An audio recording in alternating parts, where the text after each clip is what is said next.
Welcome back to তানির রান্নাঘর। আজকে একদম পেঁয়াজ রসুন ছাড়া একটা মাছের কালিয়ার রেসিপি নিয়ে চলে এসেছি। এখানে কোনো দই, কাজু বাদাম কিছুই ব্যবহার করিনি। তো একদম সিম্পলভাবে কিভাবে ঘরে থাকা উপকরণ দিয়ে আমরা মাছের কালিয়া বানাতে পারি এটাই আপনাদের আজকে দেখাবো। তো আজকের ভিডিওটা ভালো লাগলে অবশ্যই আমার চ্যানেলটা সাবস্ক্রাইব করে রাখবেন আর ফ্রেন্ড ফ্যামিলি সবার সাথে একটু শেয়ার করে দেবেন।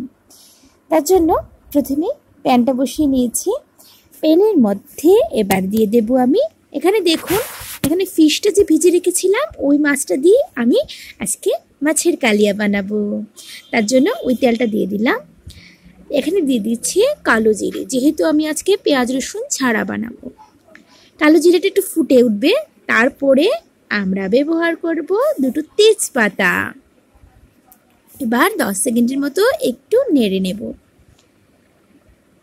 বিশ্বাস করবেন না, এই কালিয়াটা জাস্ট অসাধারণ হয় খেতে।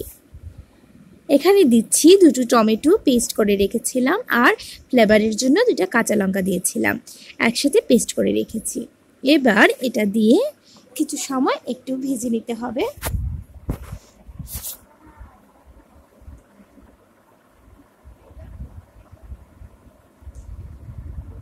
পাত্রটা ধুয়ে অল্প একটু জল দিয়ে দিচ্ছি, জল দিয়ে আবারও একটু মিশিয়ে নিচ্ছি। অবশ্যই করে এই রেসিপিটা একদিন ঘরে বানাবেন। দিয়ে দিচ্ছি স্বাদ মতো নুন, হলুদ, সামান্য পরিমাণে জিরের গুঁড়ো, দিয়ে দিচ্ছি লাল লঙ্কার গুঁড়ো আর সব মশলাই এখানে একদম সামান্য পরিমাণে দিবেন, বেশি দিলে আবার মশলার একটা কাঁচা গন্ধ থেকে যাবে। এবার মশলাটা দিয়ে আমরা খুব ভালোভাবে মেশাতে থাকবো। দিয়ে দিচ্ছি সামান্য পরিমাণে ধনিয়ার গুঁড়ো। এরপর এটার উপরে দিয়ে দেবো একটু জল, আর না হলে কি হবে, মশলাটা কিন্তু কাঁচা থেকে গেলে খুব বাজে হবে, মানে রান্নাটার ওই যে টেস্টটাই আসবে না। তার জন্য অল্প অল্প জল দিয়ে এই মশলাটাকে আমরা 6-7 মিনিটের জন্য খুব ভালোভাবে কষাবো। যখন মশলা থেকে তেল বেরোবে তখন আমরা দেব 1 চামচের মতো আদা বাটা। অবশ্যই করে আদা বাটাটা ব্যবহার করবেন, আর না হলে কিন্তু কালিয়াতে ওই টেস্টটা আসবে না। এবার এটা দিয়েও 1.5-2 মিনিট আমরা কষিয়ে নেব।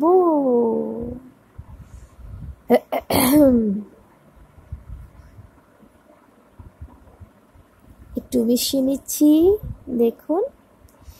এবার এটা আমরা গ্রেভির জন্য জল দিতে হবে। আমি এখানে 1 কাপের মতো, মানে 1 বাটির মতো জল দিয়ে দিচ্ছি।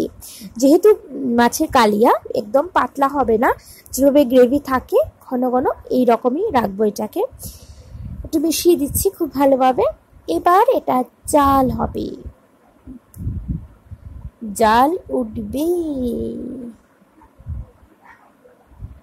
দেখুন জাল উঠে গেছে। আমি একটু নুনটা একটু টেস্ট করব, আমার মনে হয় অল্প একটু কম হবে, কারণ আমি নুন একবারই দেই না, আমি এইভাবেই পছন্দ করি একটু টেস্ট করে।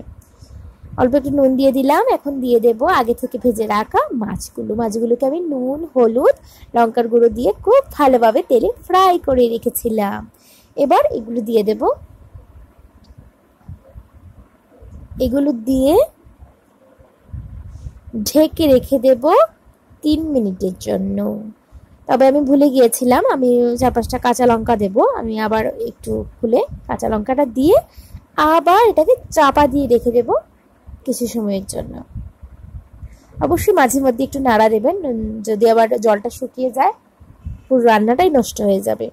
দেখুন আমাদের রান্নাটা কিন্তু মোটামুটি হয়ে গেছে, আর একটু হলে হয়ে যাবে। তবে আমি একদম শেষে আপনাদের বলে দেব যে কি একটা এমন একটা উপকরণ যেটা মেশালে এই কালিয়াটার টেস্ট অসাধারণ হয়ে যাবে।